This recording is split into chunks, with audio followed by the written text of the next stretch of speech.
Okay, welcome back. Just wanted to share a couple of things that I've watched recently on VHS. This one I got in a bundle. If you go back, I think it was called A Gift from the Gods. It was a load of Indian tapes, and this was in there. And I had no interest, to be honest, to watch this. But then recently I saw a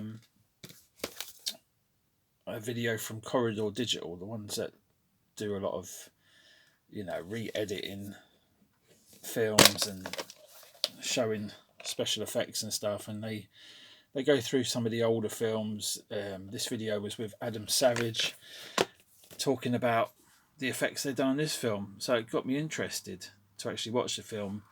That and some people walking out of the film saying it was a communist film, and that I was like, oh, sounds right up my street. Yeah, I enjoyed it. It's kind of like be a good double bill with 1984. This is a slightly more upbeat and whimsical Terry Gilliam film. I'm going to check out 12 Monkeys as well. That's another film that I never could get on with before. Maybe it was I was a bit immature to watch that film, or it was just not what I was expecting from a Bruce Willis film. But this one is very good. Stars that guy. I can't remember his bloody name.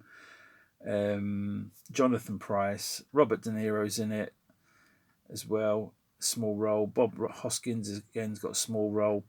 Michael Palin, small role. And a few other people. Peter Vaughan, Kim Guest.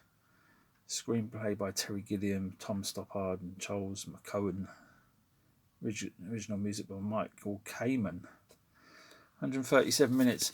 Another one that I had to watch in two parts because lately, well, most times when I put a film on, I'm knackered and I don't really have the stamina. Another one I've seen before and it's so shit. Hard to Kill. This is the Dutch copy. Slightly longer running time, 94 minutes.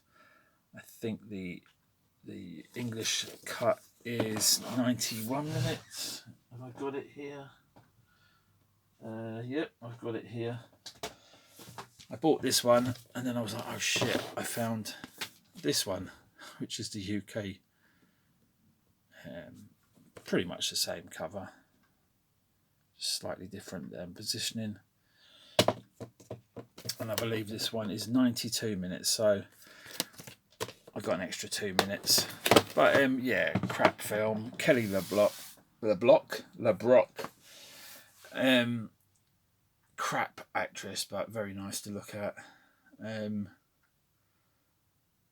Ludicrous story.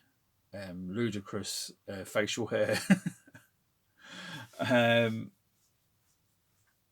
Just good fun to watch him being him and kicking ass and taking names and running around in a wheelchair for some of the start of it is very good.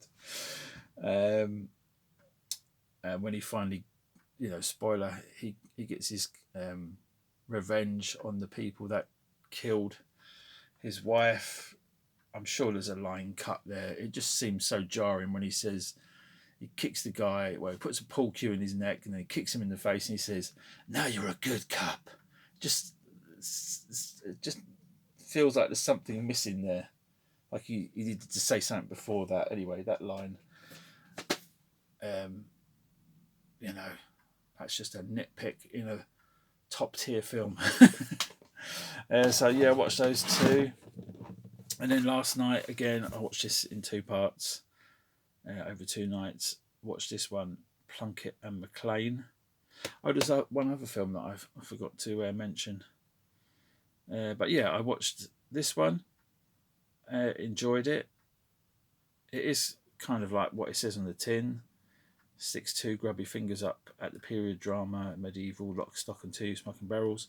It's got like a drum and bass soundtrack in parts. It's got classical music mixed with sort of house music. I think it's got the theme from BBC News in there somewhere, it sounded like. Robert Carlyle's always good, and Johnny Lee Miller's pretty good, and Liv Tyler's really nice to look at. Has small roles from David Williams and Matt Lucas, which was quite annoying to see. Also had Ben Miller and the other guy. Oh, the double act. Can't remember the bloody names, but they were on. They used to be on British TV back in the 90s. So yeah, it was a bit of a ensemble cast. It had Ken Stott as the villain. He was good. I can't remember who's the other guy that's in it. Who's very well known. Michael Gambon. He was good in it. Jonathan Thinn, Natasha Walton.